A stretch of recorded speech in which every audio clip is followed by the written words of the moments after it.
The Psychology of Money, karya Morgan Housel, adalah karya yang mendalam dan menggugah tentang hubungan kompleks antara psikologi dan keuangan personal. Dalam bukunya, Housel merinci bagaimana emosi, perilaku, dan pola pikir kita memainkan peran krusial dalam pengelolaan keuangan. Buku ini bukan hanya sekadar panduan investasi, tetapi juga eksplorasi mendalam tentang bagaimana pemahaman diri dapat membentuk keputusan finansial jangka panjang.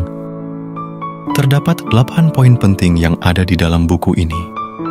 Saya akan membedah poinnya satu persatu. Yang pertama, time horizons dan pengelolaan investasi. Salah satu konsep sentral dalam buku ini adalah time horizons atau jangka waktu.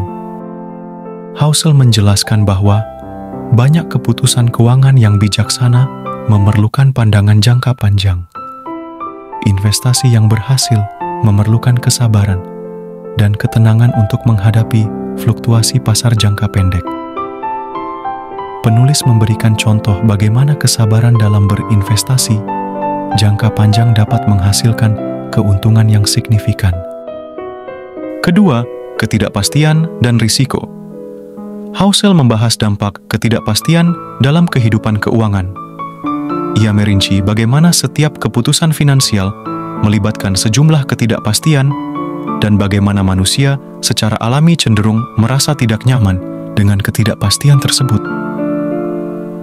Pembaca diajak untuk memahami dan merangkul ketidakpastian serta mengelola risiko dengan bijak dalam pengambilan keputusan finansial mereka. Ketiga, penyimpangan dari norma. Penulis menjelaskan bahwa keberhasilan finansial seringkali bukan hasil dari strategi konvensional atau mengikuti tren umum. Sebaliknya, kesuksesan finansial dapat ditemukan dalam keputusan yang cerdas dan kadang-kadang berani, bahkan jika itu berarti menyimpang dari norma. Housel memberikan contoh sejumlah tokoh dan keputusan finansial yang non-konvensional untuk mendukung pandangan ini. Keempat, emosi dan perilaku dalam keuangan. Buku ini mengeksplorasi cara emosi mempengaruhi keputusan finansial. Housel menyoroti peran ketakutan, keserakahan, dan harapan dalam membentuk pola pikir kita terhadap uang. Ia memberikan wawasan mendalam tentang bagaimana mengenali dan mengelola emosi ini untuk membuat keputusan finansial yang lebih baik. Kelima, keterbatasan diri dan belajar dari kesalahan. Morgan Housel membahas keterbatasan diri manusia dalam konteks keuangan.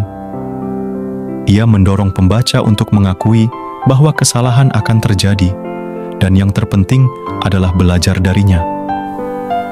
Buku ini mengajarkan bahwa kegagalan bukan akhir dari segalanya, melainkan kesempatan untuk tumbuh dan memperbaiki strategi keuangan. Keenam, pentingnya memahami nilai. Penulis menekankan pentingnya memahami nilai sebenarnya dari uang.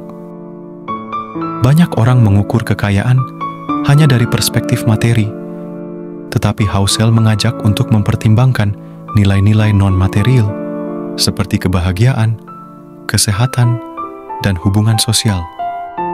Dengan memahami nilai-nilai ini, seseorang dapat membuat keputusan finansial yang lebih seimbang dan bermakna. Ketujuh, peran lingkungan dalam keberhasilan finansial.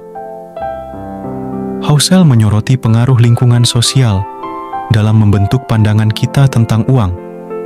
Ia menunjukkan bahwa budaya dan lingkungan sosial dapat memengaruhi sikap dan perilaku finansial.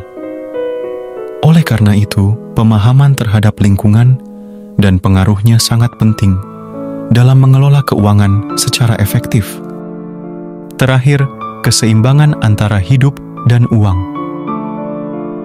Buku ini tidak hanya menekankan keberhasilan finansial, tetapi juga pentingnya mencari keseimbangan antara hidup dan uang.